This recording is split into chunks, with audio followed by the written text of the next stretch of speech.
Welcome to the complete animation of the foxes from the Cunning Little Vixen. This is a 2003 animated made-for-TV film that was made in collaboration with the BBC. The BBC is actually really strange if you basically only know about TV from the United States. Because back when radio first started, the idea was that because it's all just these are public airways and anybody can tune in, I guess they figured that the state should control the media. Not like control, although I'm sure there's plenty of that, but the state should be the one who is in charge of developing all the infrastructure and handle the programming for the media. And so the BBC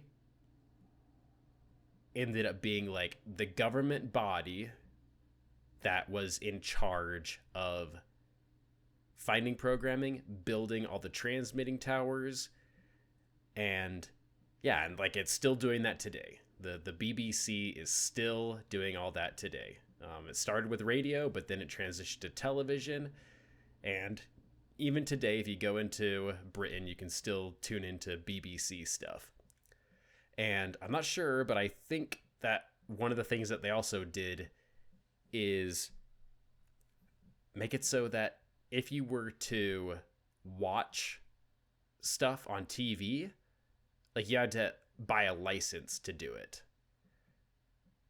Which seems a little weird. It's like these are just going through the air. Shouldn't everybody be able to tune in? But because it's a government thing, it'd be like, somebody has to pay for this and you're not paying any subscriptions and we're not running that many ads. Although maybe more ads have happened since then. You had to pay basically a license to be able to tune into the television for the BBC. I don't think you have to pay a license to tune into the radio, but then you're like, how are you even going to enforce that? It's just like going through the airwaves. It turns out that way back in the day, any TV that tuned into the airwaves of the televised the radio televised stuff emits a frequency back, and if you have sensitive equipment you can sense it. And so the BBC would have people going around in trucks that would have these sensors, be like, oh, here is this house and we know that they are tuning into TV, and look at this, we have the registry of all the people in this neighborhood who have paid their license, and this house didn't. And so you get sent a fine, and then you need to pay. But beyond the history of the BBC and stuff, it's just interesting to see what sorts of projects are greenlit by a government body from the UK. And this is one of them. Looking up a little bit about the Cunning Little Vixen, it looks like it was originally an opera made a while ago about, the life of a vixen. A vixen is a female fox. And because it was originally an opera, I think it was from a different language, maybe Czech, I don't know. But now it's in English, and I don't think I've ever seen another animated movie. It's only 1 hour long, but still an animated feature, even though it's made for TV. I don't think I've ever seen one that is an opera, an unapologetic opera. Basically, everything is sung. And I get, when I first heard it, I was like, I don't really like this. I don't really like, how every character talks in some high-pitched sing-song voice. But as it went on, you get kind of used to it. But the writing, like, it's so strange compared to how narratives are usually given. Usually narratives are given as just people talking and things happening, and sometimes there's a musical number, but this is opera. And opera isn't really that common of a format these days. It's like nowadays, the big thing, if like, I guess a bunch of what opera used to do is now had in musicals, like Broadway musicals, like Joseph and the Amazing Technicolor Dreamcoat, or Disney musicals, like The Lion King or The Little Mermaid, where when it's time for a song, the characters all come out and sing. And it's not really diegetic singing, where it's like the singing is part of the story happening, but they aren't actually singing. And then, then comes along the things that try to be clever, and they're like fourth wall breaking, where they're like, ooh, they're singing like a musical, but now people are going to talk about it. It's like, that's kind of weird. People don't actually sing like that. I think we're largely past that era of self-awareness in movies.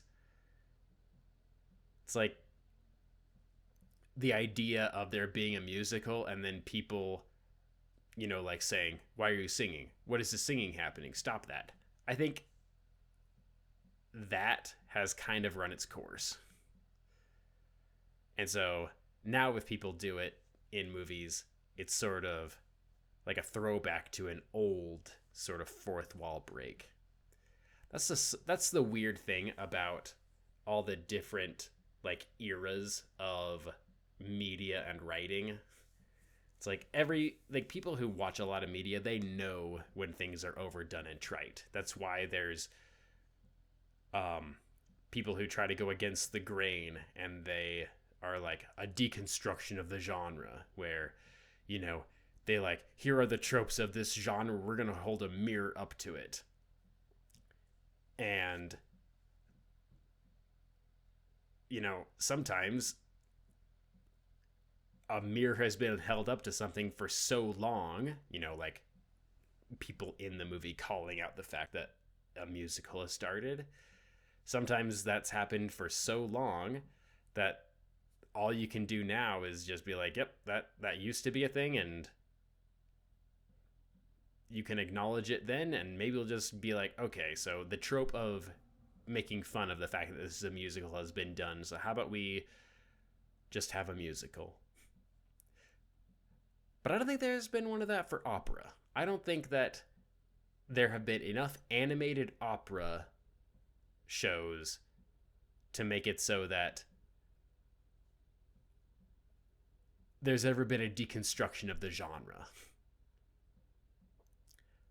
And maybe it's time for it. Maybe it's time for there to be a movie where it's like, hey, this one animated show from 2003 that was made for TV and basically nobody watched. Well, I don't know how many people watch this. Maybe it's time for somebody to be like, let's do another thing like the Cunning little Vixen, but we're gonna be a little more self-aware about it. Or maybe not. Maybe there's just no use in doing that because it would be so similar to just regular making fun of normal musicals. But I guess the reason I started this video with a huge, explanation of my understanding of the BBC and how much of it is a government controlled thing is coming up here is one of the most shocking things I've ever seen in a non quote unquote adult animation. You'll see it when we get to it, but it's the sort of thing where it's like, is this really, something that they broadcast on public TV? Something that is ostensibly designed for children? And, because it's a government thing, it's usually pretty conservative. But it's like, they really gonna show this and animate it fully. I don't even know if I can really talk about it that much for fear of this video getting struck by the algorithm. You'll just have to watch it. And it has to be safe for YouTube. You know, YouTube is pretty famous for having, you know, pretty strict rules about some sorts of imagery. You know, like God of War, there's one of those bosses who has a whole lot of stuff hanging out. A bunch of the time that gets age restricted. Some people are like, oh man, we can't even show this online. That's how gnarly this is. But the Cunning Little Vixen, you can watch the entire thing here on YouTube, and you see that. I wonder if I should try to put that frame in the thumbnail. I probably shouldn't. But that's just, you know, overall this show is actually kind of tame, all things considered. But it does show the blood of when she goes and kills the chickens. And then it does show, in clear and vivid detail, a fox doing her business in a guy's face. It's weird. So, visually, this show is a bit of a mixed bag. You can tell that it was made on a tight budget. They didn't have that much money to do stuff, but they still wanted to make the entire movie. And it turns out that animation takes a lot of time and is really expensive. And so it's understandable that the quality varies. A bunch of the quality varies in especially like character faces. Like there are some times where characters hardly move at all, and it's supposed to be done for dramatic effect. A bunch of people who defend anime will say the character just staring at you while somebody else is talking is actually like really good, but I'm like, no, that's lazy. You should let the person who's actually talking be the one talking, and they should be moving. They should be moving more than just their lip flaps. I won't go on another anime tirade. I promised I wouldn't. I'll try to be better. But the Cunning Little Vixen manages to be both very impressive, all things considered, but also noticeably cheap. There are so many recycled frames of animation. And I'm not sure how I feel about recycled frames of animation, because a bunch of the time, the animation that's recycled wasn't that consequential. Like, there's the scene where she's peering in through the window, and it's like, you don't really need to have that many unique ways of showing the fox sneakily looking in through a window. And so recycling something and maybe turning it around, I guess that's all right. And there's an earlier one where they basically reused the character model of her mother walking from above. Only the second time they did it, they didn't show the younger Vixen walking with her. So, but the thing is a whole bunch of people just don't even notice. A whole bunch of people do not have an eye for animation. They just watch what they're watching, and they don't question it, and they don't say, huh, that looks very similar. But then there's people like me, who, even when I was, 5 or 6 around there, I noticed that the way that the dogs jump up onto Wart in The Sword and the Stone looked a whole lot like how the wolves jumped up onto Mowgli in the Jungle Book and started licking his face, and then he wipes his face with his hand and smiles.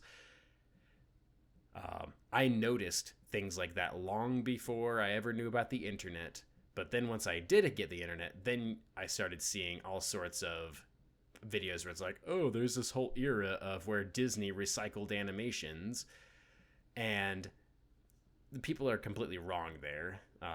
There's one video that I really like online that shows an actual clip from somebody who was an animator working at the studio during that time.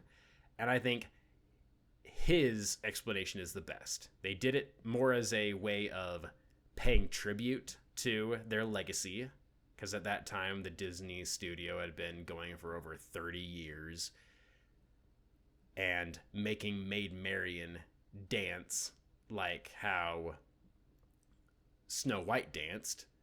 That wasn't there to be cheap.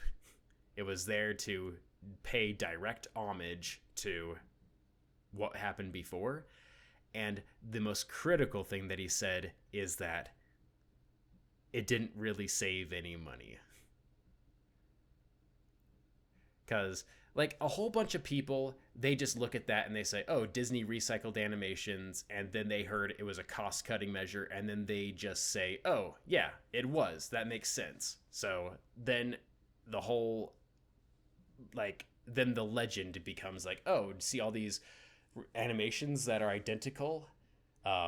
Disney did it to save money. But I don't think that anybody who ever talks about that ever really gives that a second thought. I don't think they ever think critically about it. And when you really think about what is actually happening, is this is all still hand drawn. They didn't have AI back then, so it wasn't like, using these keyframes to just slap a new character onto. They had to do it all by hand. And what actually was happening is they were mimicking the poses, but then they were putting a brand new character model on it. Sure, the character model might be very similar, like, Mowgli, Wart, and Christopher Robin all had, roughly similar, body shapes, being, young boys. But they were still completely different characters, had completely different clothes, had completely different hairstyles, different faces, even though the faces were pretty similar.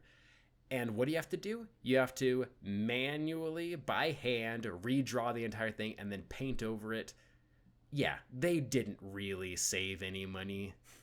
It wasn't really cost-cutting. It was there just to be a tribute to what came before. And it's something that people wouldn't even notice.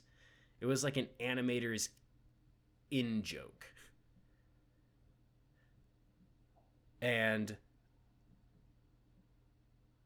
yeah, the recycled animations that they do in here are not like what Disney did with their recycled animations. The recycled animations in the Cunning Little Vixen are really like they had the exact same cell lying around and they used it again.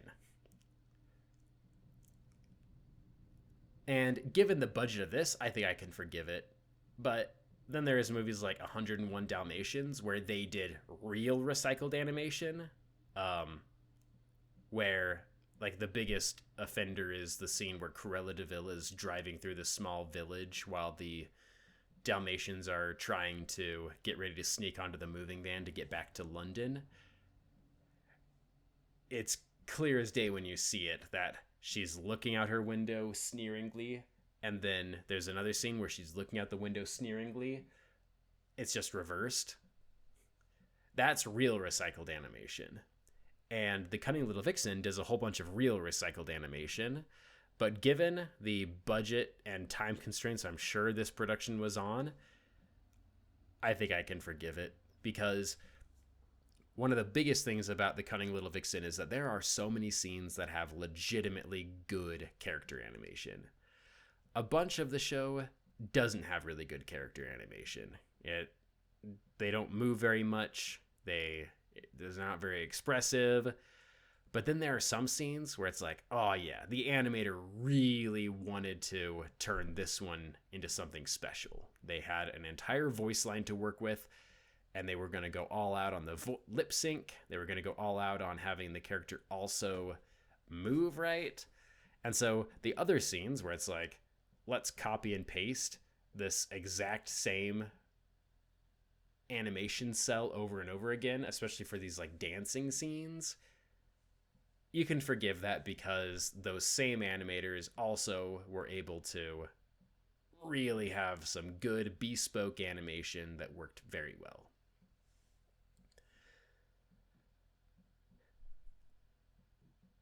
The crazy thing about made for TV animations and things is just how little time and money are actually put into them. It's like you look at something like,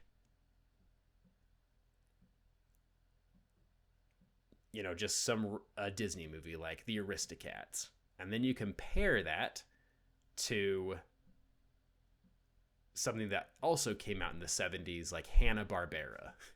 Hanna-Barbera animations were basically the poster child. Well, like they basically had a monopoly on TV animation in the 70s.